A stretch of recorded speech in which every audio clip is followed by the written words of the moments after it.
வணக்கம். பாருங்க, இதை கருப்பு கவுனி பாரம்பரிய ரகம் கருப்பு கவுனி பண்ணியிருக்குன்னு சொன்னோம் இல்லைங்களா? நின்று காட்டுறேன்னு சொன்னோம் இல்லைங்களா? இதுதாங்க. நானே 6 அடி இருக்கேன், எனக்கு மேலேயே இருக்குது. 6 அடிக்கு மேலே வளர்ந்த பயிர் மட்டும்தான் சாஞ்சிருக்கு. 6 அடி 7 அடி வளர்ந்த பயிர் தான் சாஞ்சிருக்கு. 6 அடி இருக்கிறது ஒரு நின்று இருக்குது.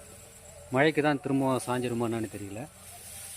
இதுங்க பாரம்பரியம். கருப்பு கவுனி என்னும்போது பாரம்பரியம் என்னும்போது இந்த அளவு வளர்ச்சி வரணும், அதுதான் பாரம்பரிய ரகம். ஒரு சிலர் இப்போது ஹைப்ரிட்னு சொன்னீங்கன்னா ஒரு 3 அடிக்கு மேலே வளராது. அதனால் வளர்ச்சி இருக்காது, விவசாயிங்களுக்கு அந்த நஷ்டம் வராது. விவசாயிங்க பண்ணுறாங்கன்னா அவங்க பண்ணுற காரணம் என்னன்னாக்கா, 3 அடி இருக்கும்போது சாயாது. சாயறதுனால அவங்களுக்கு நஷ்டம் கிடையாது.